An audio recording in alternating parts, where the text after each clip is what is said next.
سعودی عرب میں southern part of the مدینہ منورہ یعنی مدینہ منورہ سے محض 2 گھنٹے کی مسافت پر المہد نامی یہ شہر جو ہے، یہاں پر پرانے انسکرپشنز ملے ہیں، سکلچرز ملے ہیں جن کے اوپر تاریخی کلمات لکھے ہوئے ہیں۔ پہلے مجھے لگا یہ سوشل میڈیا کی ایک فیک خبر ہوگی، کیونکہ سوشل میڈیا کے اوپر کوئی بھی خبر چلتی ہے اس کے اوپر یقین نہیں کیا جا سکتا۔ لوگ تو یہ خبریں بھی لگا دیتے ہیں کہ فلاں جگہ کے اوپر پرانا شہر دریافت ہوا ہے، 1000 سال پرانا قرآن ملا ہے۔ سوشل میڈیا کے اوپر کسی بھی خبر کے اوپر ریلائی کس طریقے سے کیا جا سکتا ہے، لیکن جب میں نے یہ خبریں آتھینٹک چینلز کے اوپر چلتی ہوئی دیکھی، خاص طور پر سعودی عرب کے اپنے چینلز کے اوپر چلتی ہوئی دیکھی، ایون کہ الجزیرہ جیسے آتھینٹک چینلز نے بھی اس خبر کو رپورٹ کیا ہے۔ هذا نقش صخري نادر اس کے بعد I dive into the research of this news اور کچھ حیران کن انکشافات میرے سامنے آئے۔ یہ شہر جس کو المہد کہا جاتا ہے، اسے کریڈل آف دا گولڈ بھی کہا جاتا ہے۔ کریڈل آف دا گولڈ اس وجہ سے کہا جاتا ہے کیونکہ یہاں پر بہت سارے مائنز ہیں اور ان مائنز کی ریسرچ جو ہے وہ آج سے بہت سالوں پہلے سے جاری ہے، اور ہر سال کوئی نہ کوئی نئی ڈسکوری کی جاتی ہے، کوئی نہ کوئی نئی چیز کھل کر سامنے آتی ہے، چٹانوں کے اندر سے، پہاڑوں کے اندر سے،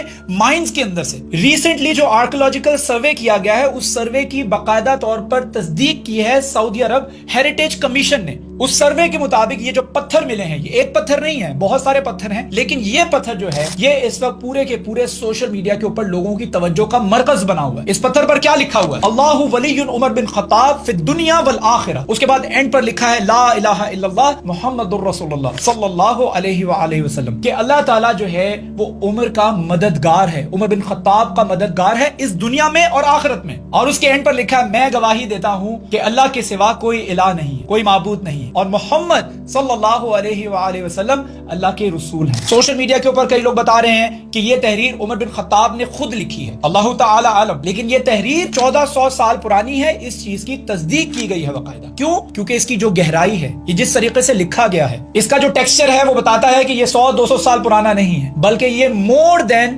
1000 ایئرز پرانا ہے۔ یہ وہی عمر بن خطاب ہیں جن کو دیکھ کر شیطان ابلیس رستہ بدل لیتا تھا۔ یہ وہی عمر بن خطاب ہے جن کے دور حکومت میں بہت ساری فتوحات ہوئی